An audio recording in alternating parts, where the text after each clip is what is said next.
As much as it's nice to hold a physical book, sometimes the ability to just copy over, up to hundreds of different ebooks over to a device is way too convenient to pass up. Digital documents are also great for archiving media, and if you look at projects like Project Gutenberg or archive.org, they are probably the only way some books will actually be preserved. And of course, on the same token, digital documents, both books and other documents, are really useful for research and personal archives. You can search a document for text to find it. So if you're looking for a particular part of a document or information on something in a particular book or something like that, you can search that out really easy. And in the case of scanned documents and stuff like that, you can pretty easily back it up to multiple locations to ensure they're not, lost or destroyed or something like that. At least not nearly as easy as a physical document can. And of course, you also have the bonus of no stacks of documents just laying around collecting dust. So today I figured I would go over how to scan books and documents, then how to convert them to readable text files using OCR, which stands for optical character recognition. There are a few ways you can go about this, and I figured I would go over a couple of different ones and then do a bit more of a deep dive into the one that I personally consider best, at least for specifically how I'm doing it. Now, to get a few alternatives out of the way, one of the ways to go about this, and very much the simplest way, is to use an app like Book Scanner for everything. You can scan books and documents to the app, run the OCR tool within the app, and export it as a PDF. Now, this is by far the simplest option. It will get the job done, albeit with a few minor drawbacks. First, of course, being you have less export options. If you want to do something a little more in depth, like turn a physical book scan into a real ebook like an epub or a text document or something like that, you'd be fairly limited. And the OCR within the app is probably a little bit less accurate than something like Tesseract, which I will delve into a little bit later. And last, Book Scanner specifically, and many similar apps, are proprietary and collect telemetry, and even though you can get around that by disabling its internet access, that'll also break the OCR functionality. So for ideological reasons, you want to avoid proprietary apps, or alternatively, if you're scanning something sensitive and don't trust telemetry with that sort of stuff, it may not be the option for you. Kind of on the opposite end of the spectrum, another way to go about scanning and archiving books or documents would just be to use a dedicated scanner. There's plenty of scanners. I'll probably throw one up on screen, assuming you're watching this in video form, and you can scan books and documents really quickly. And most of them also come with custom software that will run OCR while scanning, making it the best option if you want to scan a whole bunch of documents or books in bulk. And obviously, though, the biggest drawback of that would be that you'd have to spend a considerable amount of money on a scanner like that. And the last option I figured I would go over, which is the main one I'm covering today, would be to use something like Tesseract, plus a few other utilities to convert a scanned document into either a PDF with OCR that allows the text to be searched and copied and all that, or alternatively, take that PDF and output it as a text document which can be touched up and used as is, or converted to an EPUB or a web page or something like that. So now the drawback of this method here is that it's going to be a bit more technical than the other option that I just mentioned, but if you're planning on scanning books or a large number of documents, then I would consider learning this method to be well worth it. Beginning with the tutorial, I will start by addressing the second potential drawback, and that would be the fact that I'm going to be using Linux software here. Now, if you're on Windows and Mac, this is still perfectly doable, and you have a few options to go about that. If you're on Windows, you have three different options. The first of which is to use a script written by James Villemarette to achieve the same results. This would probably ultimately be a little bit more complicated than your two other options, but if you don't want to delve into the other options, you can follow his tutorial and check it out. I will leave a link to that, and you would just want to follow those instead of steps 2 and 3 that I lay out in just a second. Secondly, and also if you're on Windows, you can also use the Windows Subsystem for Linux. It'll allow you to run all these commands as if you're on Linux, and it'll probably have a slightly larger learning curve than your other two options, but it would probably be the best way to go about it for both saving space and making it easier to do this numerous times. And last, if you're on Windows, Mac, or even a Linux distro that doesn't support what we're going to do here, then you can always just run a virtual machine. For the tutorial part here, I'm actually just going to use a virtual machine, just because it's easier to install everything from scratch and show all that than messing with my stuff and having to uninstall stuff or reinstall stuff. So that is definitely a viable option and works on anything. Any of them will work, and it's totally up to you depending on what you want to do or which of these options you would have the most experience with. Finally, with that all out of the way, we can start with the first step. For that, we're just going to need to scan a book or document that's going to be digitalized. You can use just about everything here, from the OpenScan app to a printer that can scan documents. The only real important thing here is that A, we have all the pages of the document or book being scanned in the right order all within one document, and B, that the document is output as a PDF file. And then from here we can move on to step 2 and 3, that being setting up the software and then running the software. If you're using James's script, you can follow the steps listed in his video. However, if you're doing this either on Linux natively, or the Windows subsystem for Linux, or within a virtual machine, or something like that, of which I will leave links with a little bit more information below, but otherwise, I guess let's get to it.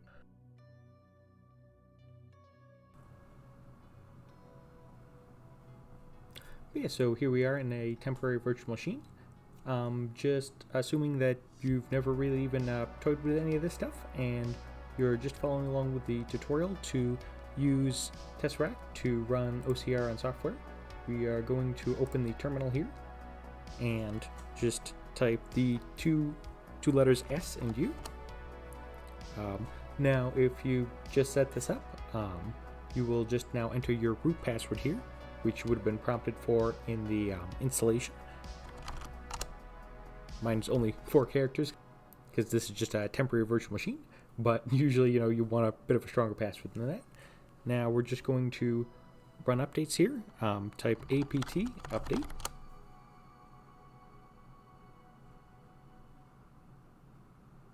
And I apologize, I'm not actually connected to the internet. Hold on. Alright, here we go. I actually now have internet access, which is usually pretty good to install software. I will run that command again. And everything is up to date. So now we will install 2 pieces of software here. So the first one is the OCR software itself. So we're just going to type apt install and then ocrmypdf, hit enter, and press yes to actually install it. And this is bundled with Tesseract and everything else needed, so it'll be super easy.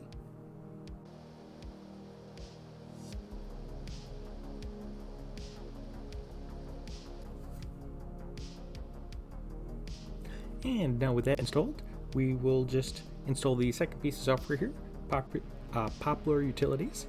So just apt install and then poppler-utils. I will be, oh, and never mind, that was already installed by default. So we are now done with step 2 and we can move on to step 3. Actually, feature note here, just to exit out, type exit and exit again to close everything out. Alright, here we go, on to step 3 here. As you'll see, I created the OCR folder here. I have 2 files here. One is just a scan of part of a receipt. The other one here is just the first few pages of the book, Bethek. The book isn't too important, except for the fact that it is currently out of copyright. It was written, I can't remember how long ago, but fairly long ago. I found it at Dollar Tree. That's not too important, aside from the fact that it's out of copyright, and I don't need to worry about anyone getting upset about piracy or anything like that. Regardless, now we are going to go back to the terminal here. If you're using a virtual machine, you'll probably just want to enable shared folders. That way you can copy stuff to the virtual machine and then back out. Alright, so with the folder open, if you have the option, you're probably just going to right click and click Open Terminal here. It'll open the terminal specifically within that folder. Now, if you're on Windows Subsystem for Linux, or for some odd reason the file explorer you're using, either natively or through a virtual machine within Linux, that doesn't have the open terminal here, you will need to manually get yourself into the directory.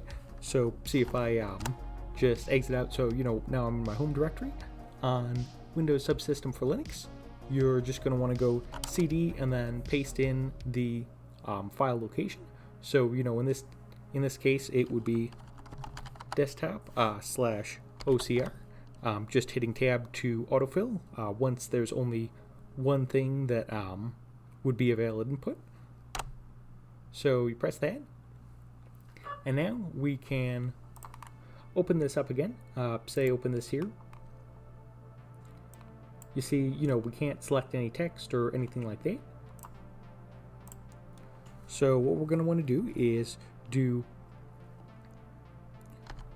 OCR to PDF.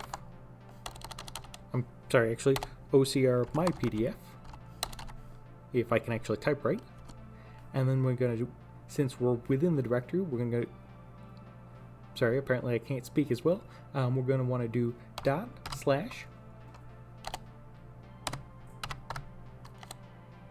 I really can't type today.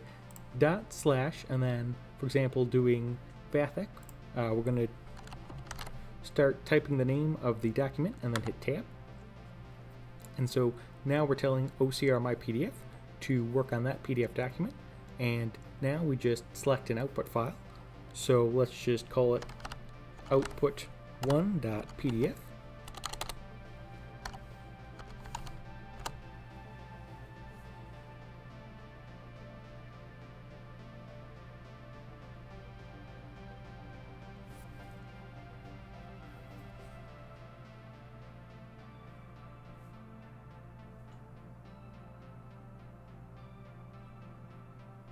And here we go. So you'll see now we have a new folder, output1.pdf. We can open that up and we should be able to select text here. You can copy, paste, whatever. It doesn't, even though it doesn't look like I can select the entire word here, it is all there. So if I search, I search it out, even though it doesn't look like it's quite lined up, it is all still working. So, it's almost perfect here. We have, so if you were to, say, use accessibility software to narrate the document or something like that, that would work. And for a lot of times, if you are scanning, say, a book and you want to have, audio narration, or you want to have a book or scanned document that you want to be able to search out, this should be good enough. You can hold on to that PDF and use that whenever you need. But we can actually take it one step farther here, and we can turn this into a text document.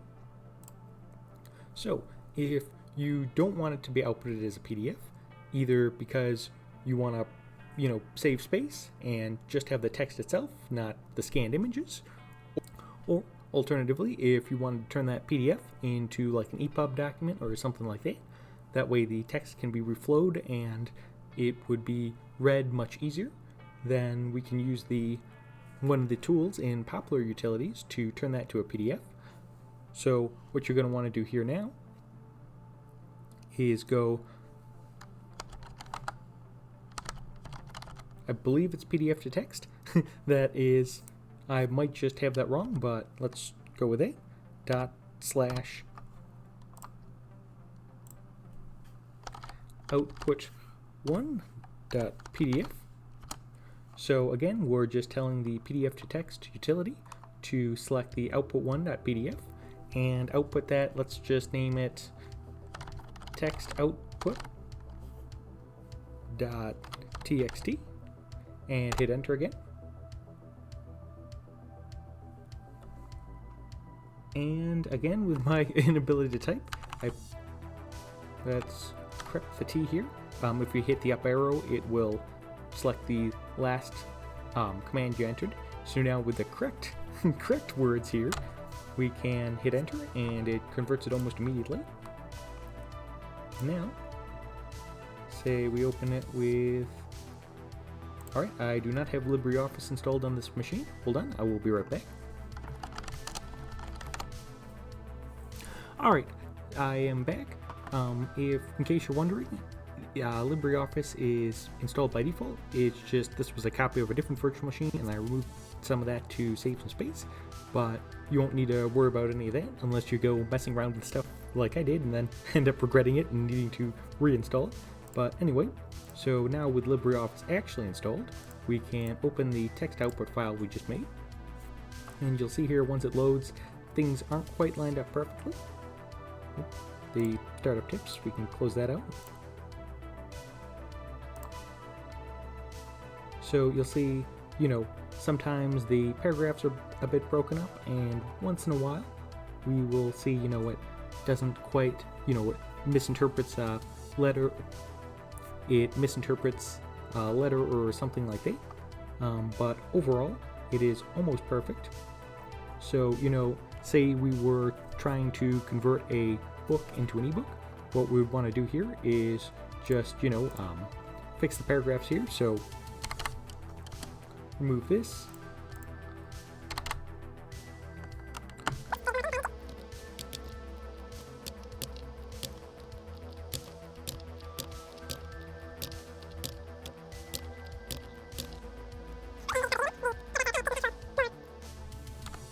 And as you can see now, the paragraphs are kind of taking a bit better of a shape. Maybe, correct. See that? That was a misspelling because it misinterpreted one of the letters and got a little messed up there.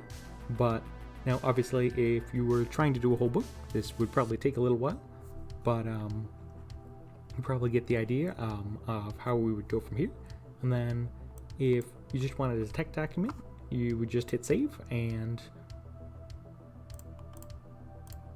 here we go. And now open it in a different program.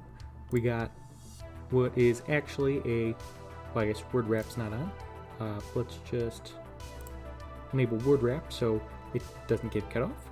So now we got, what looks to be some easily read text here, all from a physical book. And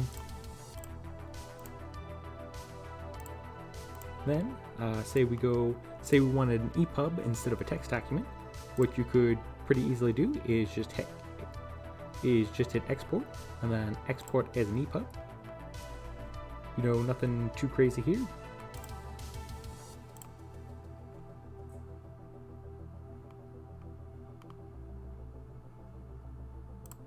Just maybe save it in documents. We can just call this text output, and if we locate that here now,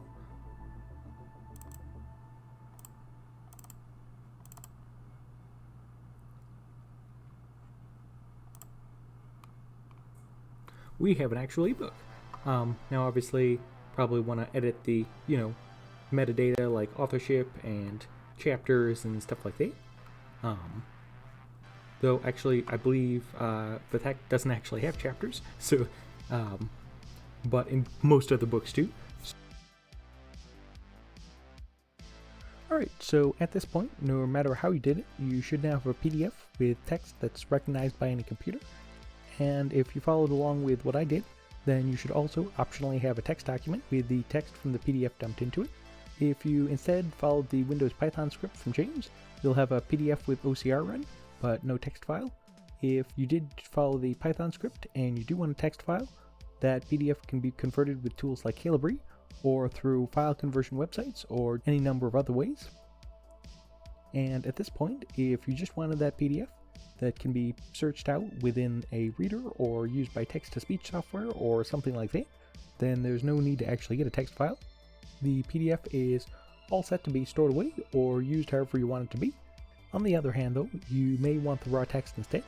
Raw text is obviously much smaller than a PDF since it doesn't actually have the scanned images, just the text itself, and can also be used a lot more easily in other ways.